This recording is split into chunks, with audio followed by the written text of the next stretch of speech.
I tried to attain some form of cheerful smile for Lee's sake during this situation that the three of us were in, but ultimately failed as she saw right through my disguise. With a hostile motion, she slowly walked toward us. I took a decent-sized chair nearby and sat on it, and with my other arm, picked up the little girl that was in front of me and placed her on my lap. Amber took a similar chair close by to sit down on. "Listen," I began calmly. "The way magazines work is that when they see a topic that they know will interest the public, they will do whatever it takes to find answers. If nothing is found after a certain period of time, they will usually give up." I explained, with both Amber and Lee staring intently. "Unfortunately, it's not that simple," I added grimly. "If a paparazzi or tabloid or whatever does find some information leading to this old, practically forgotten topic, it might get even more popular, or worse for our case." I looked down at Lee, who was now leaning her head to my chest face down. It seemed like she was worried about something, but I don't think it could have been what I had just been explaining.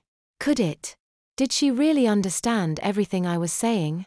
I looked back up at Amber, who was also staring at the little girl sitting on my lap. This had not been this first time I had to deal with magazines getting too interested in my personal life. There was always that quick solution I had used a countless number of times, and apparently it was needed for this situation as well. I knew it'd be difficult with Lee's processing still having one more week to finish up, but it was definitely possible. "Well, it looks like we're heading to New York," I said. If Amber had been shocked about the news before my little announcement, then there wasn't a word to describe what she looked like as I said this. "What do you mean?" she asked unsurely. "Look, I have this really nice apartment in the city that will definitely help keep us under the radar. Hardly any paparazzi search Manhattan for people since there's too many there to begin with. It'll be impossible to track us," I cheerfully explained. With her shocked expression fading, Amber began to grow on my idea. "When?" she asked, still wary.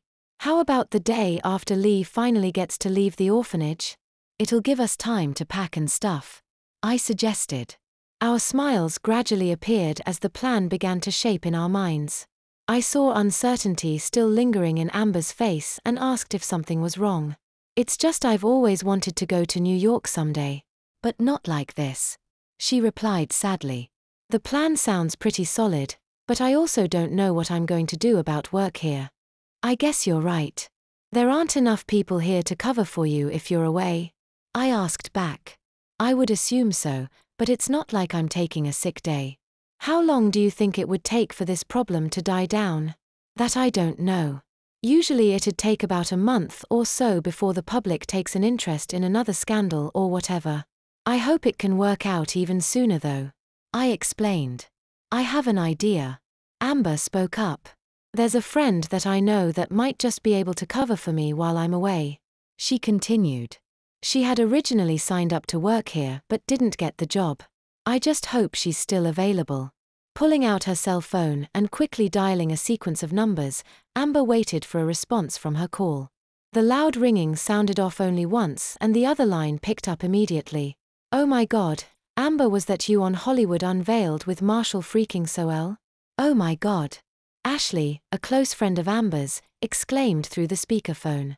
"Listen Ashley, I have a big favor to ask you," Amber said, completely ignoring her friend's shrieks.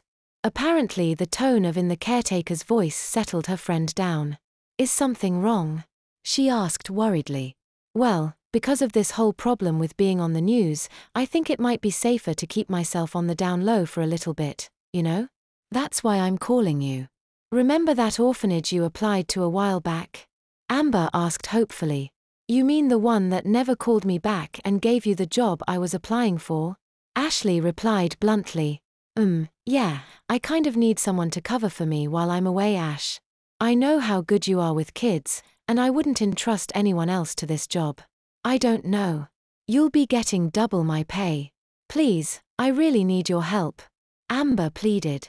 "Wait, did you say double pay?" Ashley replied, livelier than usual.